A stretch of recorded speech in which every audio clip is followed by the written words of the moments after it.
Fala galera do Vascão, hoje tem clássico, Vasco e Fluminense pelo Campeonato Carioca. O Vasco precisa da vitória para se manter na parte de cima do campeonato. Nesses últimos momentos aqui, meu irmão, tem que somar ponto. O Vasco precisa somar ponto, não pode dar sorte no azar.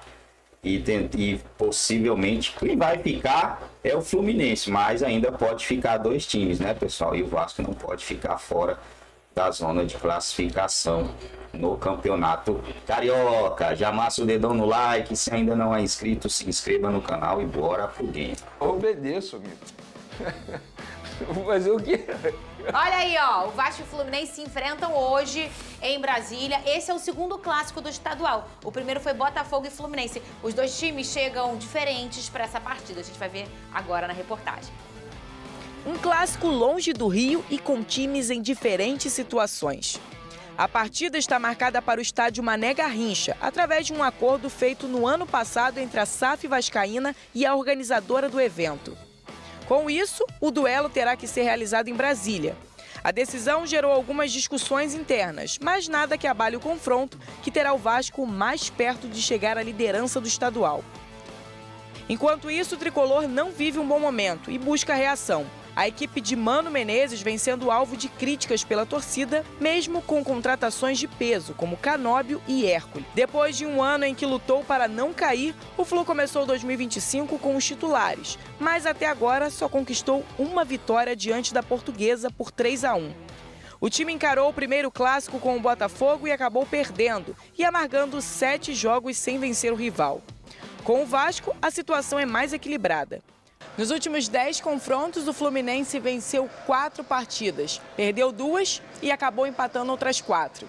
Mas terá que enfrentar uma equipe que está invicta na competição e quer a liderança do campeonato.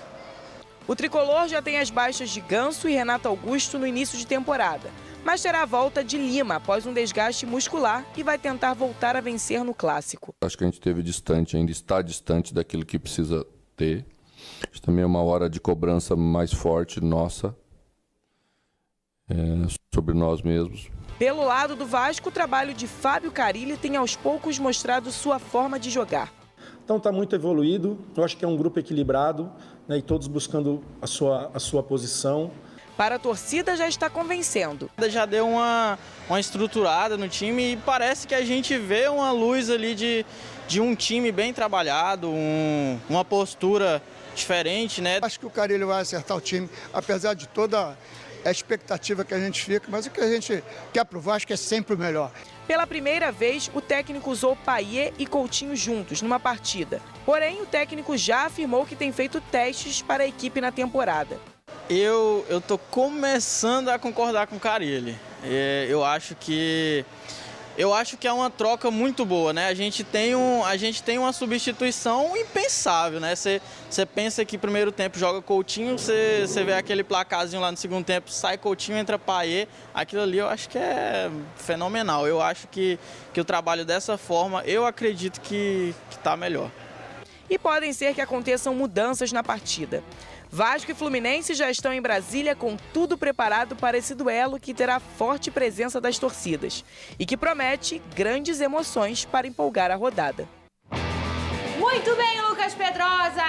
Pelo lado do Vasco, qual é a novidade aí em relação a esse clássico? Cara, na verdade a novidade está mais fora de campo do que de fato dentro Pedrosa? de campo, né? Porque hoje a gente trouxe uma notícia que o Vasco conseguiu um pré-agendamento, aí uma reunião, na verdade, os representantes do escritório do Juliano Bertolucci entraram em contato com o Vasco, tentando marcar essa reunião, por quê? A gente já tinha trazido aqui no programa que o Evangelos Marinakis estava focado na janela do Nottingham Forest, que hoje é o terceiro colocado da Premier League no campeonato inglês. Ou seja, ele estava tentando reforçar o seu time porque ele quer conseguir pelo menos uma vaga na Champions League da temporada que vem. O Vasco tinha até uma expectativa que essa conversa fosse avançar mais em janeiro, quem sabe trazer uma proposta, mas por conta dessa janela isso não aconteceu. E aí nessa semana, mais precisamente nos últimos dias, o Vasco entrou em contato junto com os empresários do Juliano Bertolucci Bertolucci, que são os representantes, os intermediários do grego Evangelos Marinakis aqui, e esse pré-agendamento foi feito entre o final de fevereiro e o começo de março. Pré-agendamento, Pedrosa, o que é isso? Se não tem um dia marcado, se não tem um horário marcado, é um pré-agendamento. Você separou um período daquele momento ali, entre o final de fevereiro para o começo de março, para você fazer a reunião. Essa reunião, inclusive, tem a chance de acontecer lá em Londres, que é onde o Evangelos Marinakis fica, para que os representantes do Vasco da Gama viajem e tenham o dia. Quando a gente tiver o dia desse agendamento, a gente vai trazer aqui a reunião. E é o futuro do Vasco, Vene Casagrande, nas mãos dessa diretoria e dessa reunião, que se acontecer, de fato, é o futuro. Se não acontecer, o Vasco vai buscar um outro potencial para comprar a sua SAF, hein, Vene Casagrande? Pois é, e assim, eu acho que isso tem que ser resolvido o quanto antes, porque enquanto não é resolvido, fica essa incerteza, né? Porque, por exemplo, isso pode influenciar, por exemplo, na vinda de um jogador. Esse jogador pode ter uma proposta de um outro clube, sendo que o outro clube está mais estruturado. Vou dar um exemplo aqui do futebol brasileiro. Fortaleza, por exemplo, briga a contratação junto com o Vasco de um jogador. Eu, hoje, escolheria o Fortaleza por conta da incerteza do Vasco da Gama, por conta disso. Isso conta muito no futebol claro que hoje em conta, dia, né? sem sombra de dúvidas. Tanto é que, recentemente, o Bruma preferiu ir para o Benfica, e eu acho que eu, no lugar dele, tomaria a mesma decisão. Não porque o Benfica é maior que o Vasco da Gama, mas por conta da incerteza que o Vasco da Gama vive em determinados momentos aí fora das quatro linhas. E acho que o Pedrinho precisa resolver essa questão. Para mim é o grande desafio dele à frente do comando aí do Vasco da Gama como presidente. Saber para quem vender e como vender, porque isso é um processo, a gente pôde ver no próprio Vasco da Gama que não venderam de maneira correta e aconteceu o que aconteceu. Então eu tenho certeza que o Pedrinho vai tomar a melhor decisão possível pensando no Vasco da Gama. E um dos principais jogadores do Vasco, o argentino Verratti, já falou à Vasco TV sobre a expectativa para esse clássico. O Pedrosa falou outro dia que o Volta Redonda era ali o primeiro grande confronto para o Vasco. Volta Redonda, primeiro teste, né?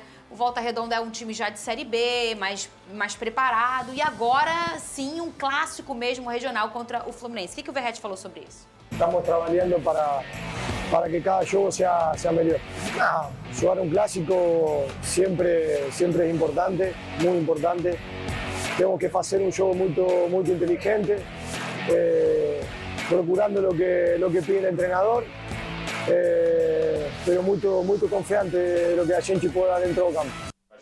Muito. Brasília é Vasco, hein, Pedrosa? É, exatamente. Eles estão fazendo essas camisas. Para quem não sabe, esse jogo é lá no Mané Garrincha e o Vasco é o mandante. Então, toda vez que o Vasco vai jogar fora, eles estão fazendo várias ações. Parabéns aí, inclusive, ao departamento de marketing do Vasco, sempre fazendo essas ações para os torcedores do Alferrio, que sempre abraçam também esse time.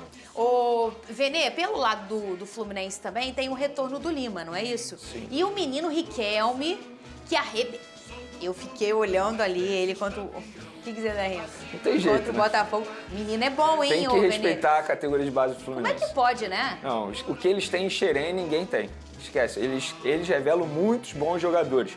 Mas acredito que o Riquelme seja uma opção para o segundo tempo, como tem sido aí. O jogo do último domingo contra o Boa Vista foi de chorar, de tão ruim a atuação do Fluminense. O que não surpreende, porque o Fluminense já terminou o ano jogando muito mal. Se livrou do rebaixamento com uma vitória que é arrancada contra o Palmeiras, inesperada até, na última rodada, mas vinha jogando muito mal. E agora perdeu o Ganso, né? Que é o seu maestro, que era o cara do meio de campo, que distribuía o jogo, cadenciava o jogo para o Fluminense. Então tá ainda num processo de se reencontrar, de encaixar de novo, de descobrir novas possibilidades. Então tem alguns jogadores novos que estão aparecendo. Tá aí, por exemplo, né, o Fuentes, que chegou no ano passado, no final do ano passado, mas agora que começa a ganhar mais protagonismo porque o Diogo Barbosa foi embora. Enquanto o Vasco com o Carilli também está caminhando assim a passos lentos. O empate com o Volta Redonda foi um jogo igualmente ruim, assim como o Fluminense jogou mal contra o Boa Vista e empatou, né? O Vasco também empatou com o Volta Redonda, saindo atrás do placar, tendo que ir buscar o resultado 2 vezes, conseguindo empate no final ali e tal. Mas essa meiuca é animadora, hein, Eugênio? Eu vi no campinho ali uma meiuca diferente. O papel é diferente do campo. Do Vasco, uma meiuca legal, hein? Falta, né? Não? Porque não tinha nada lá? No papel é uma coisa, no campo é outra. Professor. Lembrando... É claro que pode evoluir. Os dois times podem evoluir, devem evoluir. O Fluminense fez uma bela contratação, que é o Hércules, né, no meio campo. jogador que foi muito bem no Fortaleza. Vamos ver agora com áreas de contrato renovado. A gente viu áreas ali posicionado centralizado, normalmente ele joga mais aberto, de repente sem o Ganso ele pode fazer uma outra função. Que a volta do Lima é importante. Mas até aqui são times que não têm mostrado futebol assim, que enche os olhos de ninguém. Muito pelo contrário, são jogos ruins. Lembrando que o jogo vai ser em Brasília, no Mané Garrincha. O Vasco da Gama lutando ali pela liderança, tem 13 pontos. É a mesma pontuação do Volta Redonda. Volta Redonda com uma vitória a mais. 4 contra 3 vitórias do Vasco. Mal na classificação. O Fluminense está lá em 10º. São 12 clubes, o Fluminense está em 10º, mas tem 7 pontos. Uma vitória já chega perto, pelo menos, dos 4, 5 primeiros colocados. Teve aquele jogo, umas 3 rodadas atrás, até que o Thiago Silva reclamou muito de o time ser obrigado a jogar com pouco tempo de preparação, né? Muitos problemas enfrentados por quase todos os clubes. E ainda com uma série de viagens ainda no campeonato estadual, né? Porque o jogo sendo fora, né? Eu vejo um Vasco com mais possibilidades. Tá certo, o Vasco não tem encantado, mas já tem mais do que tinha.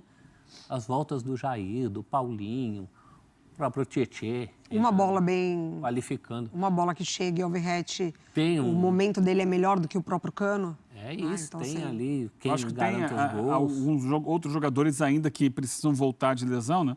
Como é o caso, o Jair já voltou no ano passado, o Paulinho está voltando agora com um pouco mais de frequência, mas tem o David que está afastado ainda.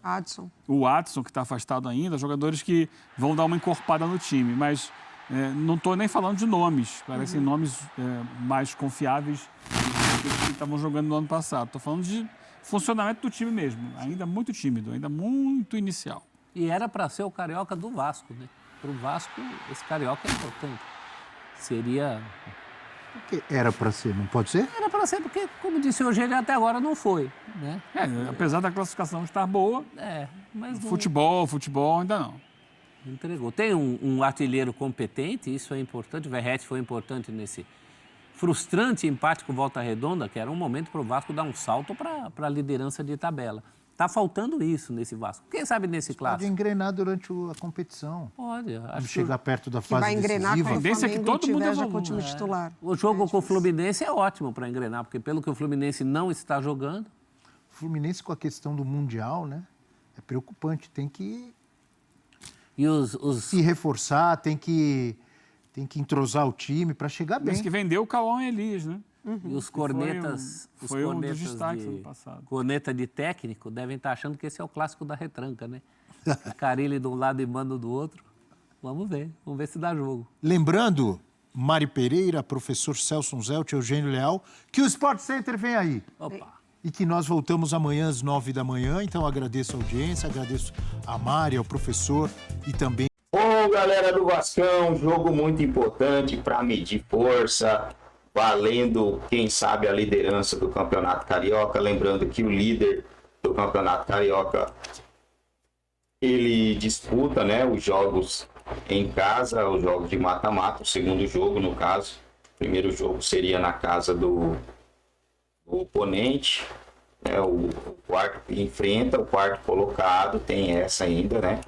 O time acaba enfrentando aí o quarto colocado no Campeonato Carioca e enfrenta em casa o jogo da volta. Vale muito, cara, vale muito ser líder do Campeonato Carioca. E é um título que o Vasco não conquista há muito tempo. Se conseguir trazer esse título, a torcida, obviamente, vai ficar muito satisfeita, muito feliz com isso. Óbvio que não é lá essas coisas ainda, né? É apenas um título carioca, mas já é um título, né?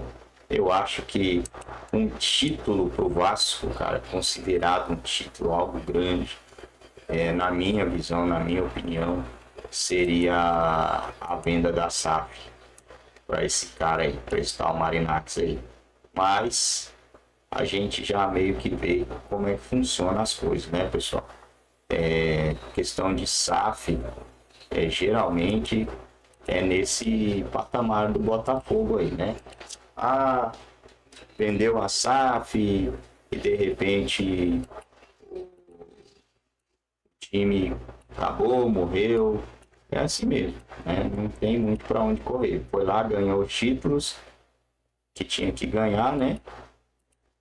e vendeu todo mundo, agora é a hora do Botafogo lucrar. Provavelmente, se o Vasco vender a SAF, fechar, é o que vai acontecer, é o que tende a acontecer, pelo menos. A tendência é essa aí. Ganha título, faça alguma coisa, ganha torcedor, aí depois faz o dinheiro, tenta comprar mais jogador, faz dinheiro. Mas se for uma SAF nível Botafogo, o time vai estar sempre ali nas primeiras prateleiras.